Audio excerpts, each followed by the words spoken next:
Hi, ഏവർക്കും spoken English ക്ലാസ്സിലേക്ക് സ്വാഗതം. ഈ ക്ലാസ്സുകളിൽ നാം കണ്ടുകൊണ്ടിരിക്കുന്നത് ഇംഗ്ലീഷ് ഭാഷയിലെ വളരെ പ്രധാനപ്പെട്ട ഏതാനും വാക്കുകൾ, അവയുടെ പ്രധാന അർത്ഥങ്ങളും ഉപയോഗങ്ങളുമാണ്.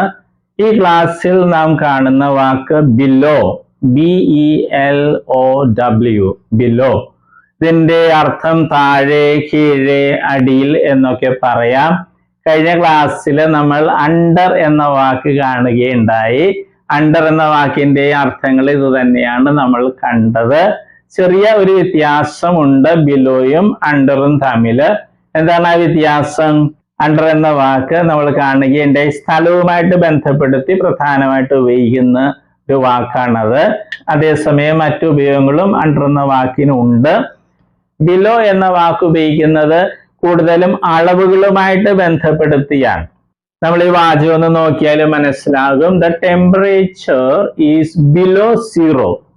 The temperature is below zero. Temperature എന്ന് പറയുന്നത് താപനില, ചൂട്, തണുപ്പ് അല്ലേ. The temperature is below zero. നമ്മൾ താപനില പറയാറുണ്ട് 1 ഡിഗ്രി സെൽഷ്യസ്, 2 ഡിഗ്രി സെൽഷ്യസ്, അങ്ങനെ മുകളിലേക്ക് പോകും. അതുപോലെ താപനില താഴേക്ക് നമ്മൾ പറയാറുണ്ട് മൈനസ് വെച്ച് -5 ഡിഗ്രി സെൽഷ്യസ്, ആ രീതിയിൽ പറയും. ഇവിടെ നമ്മൾ അളക്കുകയാണ്, പല അളവുകളുണ്ട്. അപ്പൊ അതുമായിട്ട് ബന്ധപ്പെടുത്തി നമ്മൾ ബിലോ എന്ന വാക്കാണ് കൂടുതൽ ഉപയോഗിക്കുക. ചിലപ്പോഴൊക്കെ അണ്ടർ, ബിലോ ഈ വാക്കുകൾ ഒരേപോലെ തന്നെ വാചകങ്ങൾ ഉപയോഗിച്ചും കണ്ടിട്ടുണ്ട്. അതുകൊണ്ട് പലർക്കും ഇതിനെക്കുറിച്ച് സംശയങ്ങൾ വരാം. ഈ വാചകം ഒന്ന് നമ്മൾ പ്രാക്ടീസ് ചെയ്താൽ കുറെ കൂടി മനസ്സിലാക്കാൻ സാധിക്കും. ഇവിടെ നമുക്കൊരളവുണ്ട്, 1 degree Celsius, 2 degree Celsius, 3 degree Celsius, ആ രീതിയിൽ മുകളിലേക്ക് പോകും. അതുപോലെ 0ക്ക് താഴെ -1 ഡിഗ്രി സെൽഷ്യസ്, -2 ഡിഗ്രി സെൽഷ്യസ് എന്നൊക്കെ പറഞ്ഞ അളവുകൾ പറയും. അപ്പൊ അതുമായിട്ട് ബന്ധപ്പെടുത്തി നമ്മൾ ബിലോ എന്ന വാക്ക് കൂടുതൽ ഉപയോഗിക്കും. The temperature is below -5 degree സെൽഷ്യസിലും താഴെ. അപ്പോൾ അണ്ടർ എന്ന വാക്കിലും കൂടുതൽ നല്ലത് ബിലോ എന്ന വാക്കാണ്. സെൽഷ്യസ് എന്ന് പറയുന്നത് നമ്മൾ സ്കൂളിൽ പഠിച്ചിട്ടുണ്ട്, സെൽഷ്യസ്, അതുപോലെ ഫാരൻഹീറ്റ്, പല അളവുകളൊക്കെ ഉണ്ട്. നമ്മൾ ആ അളവുകളുമായിട്ട് ബന്ധപ്പെടുത്തി പറയുമ്പോൾ അതിന് താഴെയാണ്. ആ അർത്ഥത്തിൽ നമ്മൾ ബിലോ എന്ന വാക്ക് ഉപയോഗിക്കും. ഇത് നമ്മൾ പ്രാക്ടീസ് ചെയ്യുക. പ്രത്യേകിച്ച് ഇവിടെ ഈ ടെൻസ്, ഈസ്, വാസ് വയ്ക്കാം. അതുപോലെ വിൽ ബി, നാളെ 0യിലും താഴെ ആയിരിക്കും temperature will be below 0 tomorrow. ആ രീതിയിൽ നമ്മൾ പ്രാക്ടീസ് ചെയ്യുക. അങ്ങനെ പ്രാക്ടീസ് ചെയ്യുമ്പോൾ ഇതിന്റെ അർത്ഥം കുറെ കൂടി വ്യക്തമാകും. ഈ വാചകം നോക്കാം. ഏതാണ്ട് ഇതേപോലെ തന്നെയാണ്. കുട്ടനാട് അറിയാലോ, ആലപ്പുഴയിലെ Kuttanad is below sea level. സമുദ്രനിരപ്പ്, സീ ലെവൽ എന്ന് പറയുന്നത് സമുദ്രനിരപ്പ്. കുട്ടനാട് സമുദ്രനിരപ്പിന് താഴെയാണ്, അല്ലെങ്കിൽ സമുദ്രനിരപ്പിന് കീഴെയാണ്, അല്ലെങ്കിൽ സമുദ്രനിരപ്പിന് അടിയിലാണ്. ആ രീതിയിലൊക്കെ പറയാം. നമ്മൾ കൂടുതലും സമുദ്രനിരപ്പിന് താഴെയാണ്, ആ രീതിയിലുള്ള വാക്കാണ് ഉപയോഗിക്കുക. ഇവിടെയും ശ്രദ്ധിക്കണം, ഇവിടെയും നമ്മൾ ഒരു അളവുണ്ട്. സമുദ്രനിരപ്പ് അതിന് 1 മീറ്റർ താഴെ, 2 മീറ്റർ താഴെ, ആ രീതിയിൽ നമുക്ക് അളന്ന് പറയാൻ പറ്റും. അപ്പോൾ അണ്ടർ എന്ന വാക്കിലും കൂടുതൽ എന്താ പറയുക? Kuttanad is below sea level ഉണ്ട്, സമുദ്രനിരപ്പുണ്ട്, അതിന് നിശ്ചിത അളവ് താഴെ എന്ന അർത്ഥത്തിലാണ് ഈ ബിലോ എന്ന വാക്ക് ഉപയോഗിക്കുക. ബിലോ എന്ന വാക്ക് ഉപയോഗിക്കുന്ന ധാരാളം വാചകങ്ങൾ നമ്മൾ സാധാരണ ജീവിതത്തിൽ ഉപയോഗിക്കാറുണ്ട്. ഈസ് ബിലോ ആവറേജ്, ആവറേജിലും താഴെ. He is below average. Under average എന്നല്ല പറയുക, ബിലോ ആവറേജ്, ശരാശരിയിലും താഴെയാണ് അവൻ എന്ന് പറയുന്നത്. ഇംഗ്ലീഷിൽ ഹീസ് ബിലോ ആവറേജ്. അവിടെ നമുക്കൊരളവുണ്ട് പഠനത്തിൽ. പാസ് മാർക്ക് കിട്ടുന്ന, ഫസ്റ്റ് ക്ലാസ് മാർക്ക് കിട്ടുന്ന, ഡിസ്റ്റിങ്ഷൻ കിട്ടുന്ന, ആ രീതിയിൽ നമുക്ക് ഒരളവുണ്ട്. അതുമായിട്ട് ബന്ധപ്പെടുത്തി നമ്മൾ പറയുകയാണ് he's below average. Is under average എന്നല്ല പറയുക, ഹീസ് ബിലോ ആവറേജ്, ശരാശരിയിലും താഴെയാണ്. ആ വാചകവും നിങ്ങൾ പ്രാക്ടീസ് ചെയ്യുക. ഈസ് ബിലോ ആവറേജ്, ആവറേജിന്റെ മലയാളമാണ് ശരാശരി അല്ലെ. അവൻ ശരാശരിയിലും താഴെയാണ്, ശരാശരിയിലും കീഴെയാണ്. അതുപോലെ ഹീക്ക് പകരം ഷീ വയ്ക്കാം, ദേ വയ്ക്കാം. സബ്ജക്റ്റ് മാറ്റുമ്പോൾ സിംഗുലർ പ്ലൂറൽ പ്രത്യേകം ശ്രദ്ധിക്കണേ, തെറ്റ് പഠിക്കാതെ നോക്കുക. ഈ രീതിയിൽ നിങ്ങൾ പ്രാക്ടീസ് ചെയ്യണം. ആദ്യം മലയാളം, അതിന്റെ ഇംഗ്ലീഷ് പറയുക, രണ്ടുപേരും ഒരുമിച്ചിരുന്ന് പ്രാക്ടീസ് ചെയ്യുക. നമ്മൾ കുറച്ചു നേരം പ്രാക്ടീസ് ചെയ്യുമ്പോഴേ അതിന്റെ അർത്ഥം നമുക്ക് വ്യക്തമാവും. പിന്നെ നമുക്ക് തെറ്റുകൂടാതെ പറയാൻ പറ്റും. അതിനുവേണ്ടിയാണ് നമ്മൾ പ്രാക്ടീസ് ചെയ്യുന്നത്. നമ്മൾ ഈ ക്ലാസ്സിൽ ബിലോ എന്ന വാക്കാണ് കണ്ടത്. ബിലോ എന്ന വാക്ക് അണ്ടർ എന്ന വാക്ക് പോലെ തന്നെ ഒരേ രീതിയിലൊക്കെ ഉപയോഗിക്കാറുണ്ട്. ചെറിയൊരു വ്യത്യാസം അതിനുണ്ട്, അത് നമ്മൾ പറയുകയുണ്ടായി. ബിലോ കൂടുതൽ ഉപയോഗിക്കുക അളവുകളുമായിട്ട് ബന്ധപ്പെടുത്തിയാണെന്ന് നമ്മൾ കാണുകയുണ്ടായി. ഈ വാചകങ്ങൾ പ്രാക്ടീസ് ചെയ്താൽ കുറെ കൂടി വ്യക്തമാകും. ബിലോ എന്ന വാക്ക് പ്രാക്ടീസ് ചെയ്യുമ്പോഴും അണ്ടർ എന്ന വാക്ക് പ്രാക്ടീസ് ചെയ്യുമ്പോഴും നമുക്ക് കാണാം ഇതിന്റെ അർത്ഥങ്ങൾ മലയാളത്തിൽ ഒരേ വാക്കുകൾ തന്നെയാണ് ഉപയോഗിക്കുന്നത്, പക്ഷേ ഉപയോഗിക്കുന്ന വാചകങ്ങൾക്ക് വ്യത്യാസമുണ്ട്. അത് പ്രാക്ടീസ് ചെയ്യുന്നതിലൂടെ നമുക്ക് കുറെ കൂടി വ്യക്തമാകും. ഇനി വേർബ്സിന്റെ ലിസ്റ്റ് വരുന്നുണ്ട്. എല്ലാ ദിവസവും കുറച്ച് വേർബ്സ് നിർബന്ധമായിട്ടും പഠിക്കുക. അതേപോലെ തന്നെ പുതിയ ഇംഗ്ലീഷ് വാക്കുകൾ പഠിക്കണം, ഉച്ചാരണം പഠിക്കണം, അർത്ഥം പഠിക്കണം. അങ്ങനെ നമ്മൾ ഒത്തിരി വാക്കുകൾ പഠിച്ചു കഴിയുമ്പോൾ വളരെ ആത്മവിശ്വാസത്തോടെ ഒഴുക്കോടെ നമുക്ക് ഇംഗ്ലീഷ് പറയാൻ പറ്റും. അതോടൊപ്പം തന്നെ നിങ്ങൾ നെറ്റിൽ നിന്ന് സിമ്പിൾ ഇംഗ്ലീഷിൽ വളരെ ലളിതമായ ഇംഗ്ലീഷ് ഭാഷയിലുള്ള കഥകളൊക്കെ കിട്ടും. അത് നോക്കി നമുക്കത് മനസ്സിലാകുന്നുണ്ടോ എന്നൊക്കെ നോക്കുക. ചെറിയ കഥകൾ 10-12 വാചകങ്ങളൊക്കെ ഉള്ള കഥകൾ ധാരാളം ഉണ്ട് നെറ്റിൽ. അതൊന്ന് ശ്രമിക്കുന്നത് നല്ല. Okay, all the best. നമ്മൾ വെർബുകളാണ് കാണുന്നത്. വെർബ്സ് എന്ന് പറയുന്നത് ക്രിയകൾ അല്ലെ, വരിക, പോവുക എന്നൊക്കെ പറയുന്നതാണ് വെർബ് അല്ലെ ക്രിയകള്. അപ്പോൾ വെർബിന് അല്ലെ ക്രിയയ്ക്ക് ധാരാളം രൂപങ്ങളുണ്ട്. ഉദാഹരണമായിട്ട് മലയാളത്തിൽ എഴുതുക എന്ന ക്രിയ അല്ലെങ്കിൽ വെർബ് എടുക്കുക, അങ്ങനെ ഒത്തിരി രൂപങ്ങൾ. എഴുതുക, എഴുതും, എഴുതുകയാണ്, എഴുതിയിട്ടുണ്ടായിരുന്നു, എഴുതുവാൻ, എഴുതുമായിരുന്നു, എഴുതണമായിരുന്നു, അങ്ങനെയൊക്കെ ധാരാളം രൂപങ്ങൾ മലയാളത്തിലുണ്ട്. അതുപോലെ ഇംഗ്ലീഷിലുണ്ട് ധാരാളം ഫോംസ്, രൂപങ്ങളുണ്ട്. അതിൽ 4 എണ്ണമാണ് ഇംഗ്ലീഷിലെ ഏറ്റവും പ്രധാനപ്പെട്ട രൂപങ്ങൾ. അതേതൊക്കെയാണ്? ഫോം എന്ന് വെച്ചാൽ രൂപം. Base form, present form, past form, past participle form. ഈ 4 രൂപങ്ങളാണ് ഏറ്റവും പ്രധാനപ്പെട്ടത്. കാരണം ഇംഗ്ലീഷില് എല്ലാ ടെൻസ് എന്ന് പറയുന്നത് അത് മറ്റൊക്കെ ഉണ്ടാക്കുന്നത് ഈ 4 എണ്ണത്തില് ഏതെങ്കിലുമൊക്കെ ഉപയോഗിച്ചാണ് ടെൻസും മറ്റും ഉണ്ടാക്കുന്നത്. അപ്പൊ ഈ 4 എണ്ണം അറിഞ്ഞിരിക്കണം, എങ്കിലേ ഇംഗ്ലീഷ് സംസാരിക്കാനും എഴുതാനൊക്കെ സാധിക്കുകയുള്ളൂ. അപ്പൊ നമ്മൾ ഉദാഹരണമായിട്ട് ബേസ് ഫോം അല്ലേ, ഉദാഹരണമായിട്ട് റൈറ്റ് എന്ന വെർബ് എടുക്കുന്നു. അതിന്റെ അർത്ഥം എന്താണ്? എഴുതുക. പ്രസന്റ് ഫോമില് റൈറ്റ് ഉണ്ട്, റൈറ്റ്സും ഉണ്ട്. ഇത് പ്ലൂറൽ ആണ്, ഇത് സിംഗുലർ ആണ്. ഇതിന്റെ അർത്ഥം എന്താണ്? എഴുതാറുണ്ട് അല്ലെങ്കിൽ എഴുതുന്നു. ഇത് രണ്ടുപേരെ അർത്ഥം മലയാളത്തില്.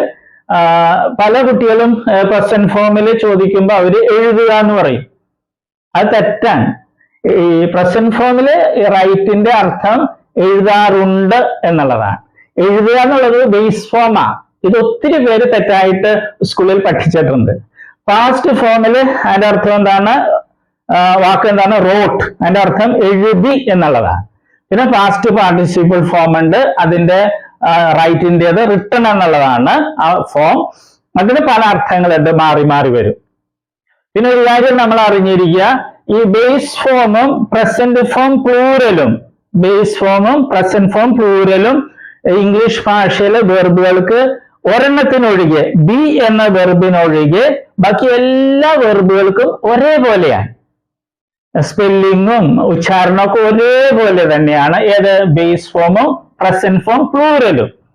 അർത്ഥം വ്യത്യാസമുണ്ട്. ബേസ് ഫോമിൽ എഴുതുക എന്നുള്ളതാണ് റൈറ്റ് എന്ന് പറയുമ്പോൾ, പ്രസന്റ് ഫോമിൽ റൈറ്റ് എന്ന് പറയുമ്പോൾ എഴുതാറുണ്ട് എന്നുള്ളതാണ്. ഇംഗ്ലീഷ് ഭാഷയിൽ 1,70,70,000-ലധികം വെർബുകൾ, ക്രിയകളുണ്ട്. അപ്പൊ അതില് ഈ വെർബ് ഒഴിച്ച്, ബി എന്നൊരു വെർബ് ഉണ്ട് ഇംഗ്ലീഷില്, അത് ഒഴിച്ച് ബാക്കി എല്ലാ വെർബുകളുടെയും ബേസ് ഫോമും പ്രസന്റ് ഫോം പ്ലൂറലും ഒരേപോലെ, ഒരേ സ്പെല്ലിംഗ്, ഒരേ ഉച്ചാരണം. ഓക്കെ, അതുകൊണ്ട് നമ്മൾ ഇത് പ്രത്യേകിച്ച് പഠിക്കില്ല. നമ്മൾ ഇത് 3 പഠിക്കുന്നത്. അത് നമ്മൾ സ്കൂളിൽ പഠിച്ചിട്ടുണ്ട് അല്ലെ. Come, came, come, go, went, gone, അത് തന്നെ സാധനം.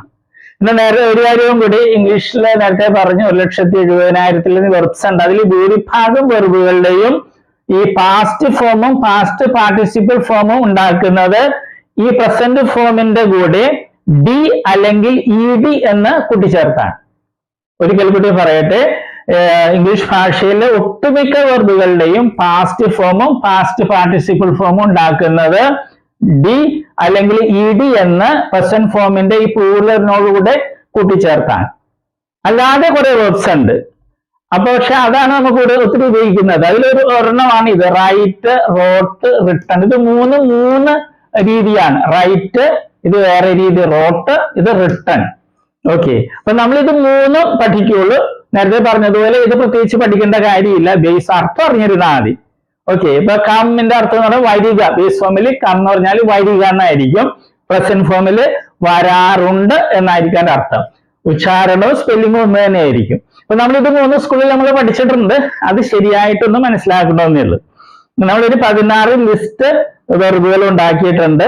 ഏറ്റവും കൂടുതൽ ഉപയോഗിക്കുന്ന വെർബ്സ് ആണ്. ഇടിയും ചേർത്തതും ഉണ്ട്, പിന്നെ ഈ പ്രത്യേകതയുള്ള വെർബ്സും ഉണ്ട്. അത് നമ്മൾ പഠിക്കണം. ഇന്ന് നമ്മൾ കാണുന്നത് വെർബുകളുടെ ലിസ്റ്റിലെ അവസാനത്തേതും ആയ 16ാമത്തെ ലിസ്റ്റാണ്. നമ്മൾ കണ്ടിട്ടുള്ളത് പോലെ വെർബിന്റെ ഫോംസില് 4 ഫോംസ് രൂപങ്ങളാണ് ഏറ്റവും പ്രധാനപ്പെട്ടത്. Base form, present form, past form, past participle form. ഇവ ഉപയോഗിച്ചാണ് ഇംഗ്ലീഷ് എല്ലാ ടെൻസുകളും മറ്റും ഉണ്ടാക്കുന്നത്. അതുകൊണ്ട് ഇവ അറിയാതെ നമുക്ക് ഇംഗ്ലീഷ് സംസാരിക്കാനോ എഴുതാനോ സാധിക്കുകയില്ല. അതുകൊണ്ട് ഇവ പഠിക്കണം നിർബന്ധമായിട്ടും. മറ്റൊന്നുള്ളത്, ഇംഗ്ലീഷിലെ ബേസ് ഫോമും പ്രസന്റ് ഫോം പ്ലൂരലും ഒരേപോലെയാണ്. ഉച്ചാരണത്തിലും സ്പെല്ലിങ്ങിലും അർത്ഥം വ്യത്യാസമുണ്ട്. അതുകൊണ്ട് നമ്മൾ ബേസ് ഫോം പ്രത്യേകിച്ച് പഠിക്കില്ല. നമ്മൾ പ്രസന്റ് ഫോമും പാസ്റ്റ് ഫോമും പാസ്റ്റ് പാർട്ടിസിപ്പിൾ ഫോമുമാണ് പഠിക്കുക. പിന്നെ പ്രസന്റ് ഫോമിന് പ്ലൂരലും ഉണ്ട്, സിംഗുലറും ഉണ്ട്. ആദ്യം കൊടുത്തിട്ടുള്ളത് പ്ലൂരലാണ്. എസ് അല്ലെങ്കിൽ എസ് ഒക്കെ ഉള്ളതാണ് സിംഗുലർ. അർത്ഥം ഒന്ന് തന്നെയാണ്. തുടങ്ങാം. Drink, drank, drunk, sing, sang, sung, swim, swam, swum, ring, rang, rung, sing, sang, sung, shrink, shrank, shrunk, swing, sprang, sprung. ഈ വെർബുകളുടെ പ്രത്യേകത എന്താണ്? ഇത് മൂന്ന് രീതിയിലാണ്. പ്രസന്റ് ഫോമും പാസ്റ്റ് ഫോമും പാസ്റ്റ് പാർട്ടിസിപ്പിൾ ഫോമും വെവ്വേറെ രീതിയിലാണ് സ്പെല്ലിങ്ങും ഉച്ചാരണം ഒക്കെ. അത് പ്രത്യേകം ശ്രദ്ധിക്കണം, പഠിക്കണം. ഒത്തിരി ഉപയോഗിക്കുന്നതാണെന്ന് ഓർക്കുക. ഇനിയുള്ള വെർബുകളൊക്കെ പ്രസന്റ് ഫോം പ്ലൂറലിന്റെ കൂടെ ഡി എന്നോ ഇ ഡി എന്നോ കൂട്ടിച്ചേർത്താണ് പാസ്റ്റ് ഫോമും പാസ്റ്റ് പാർട്ടിസിപ്പിൾ ഫോമും ഉണ്ടാക്കുന്നത്. അപ്പൊ നമുക്ക് അവ കാണാം. Bang, banked, banked, complete, completed, completed, comb, combed, combed, close, closed, closed, crush, crushed, crushed, curl, curled, curled, fold, folded, folded, itch, itched, itched, need, needed, needed, object, objected, objected, obtain, obtained, obtained, order, ordered, ordered, peck, pecked, pecked, perform, performed, performed, permit, permitted, permitted, please, pleased, pleased, possess, possessed, possessed, pour, poured, poured, provide, provided, provided, release, released, released, rely, relied, relied, surround, surrounded, surrounded. ഈ വെർബുകളൊക്കെ English ഏറ്റവും കൂടുതൽ ഉപയോഗിക്കുന്ന വെർബുകളാണ്. അതുകൊണ്ട് ഇവ നിർബന്ധമായിട്ടും നമ്മൾ പഠിക്കുക, അർത്ഥമൊക്കെ പഠിക്കണം. ചില വെർബുകളിൽ നമ്മൾ കാണുന്ന പോലെ സിംഗുലർ ഉണ്ടാക്കുമ്പോൾ IS എന്നൊക്കെ ചേർത്തിട്ടുണ്ടാകാം. അല്ലെ പാസ്റ്റിലും പാസ്റ്റ് പാർട്ടിസിപ്പിളിലൊക്കെ ചിലപ്പോൾ ഡബിൾ അല്ലെ ചില ലെറ്റേഴ്സ് അക്ഷരങ്ങൾ ഇരട്ടിച്ചിട്ടുണ്ടാകും. അത് പ്രത്യേകം ശ്രദ്ധിക്കുക. കറക്റ്റായിട്ട് എഴുതാൻ സഹായിക്കും. ചിലപ്പോൾ പ്രിന്റിംഗ് മിസ്റ്റേക്ക് വന്നിട്ടുണ്ടെന്ന് തോന്നണം. അത് പ്രത്യേകം ശ്രദ്ധിക്കണേ. ഇപ്പം നിർബന്ധമായിട്ടും നമ്മൾ പഠിക്കണം. All the best.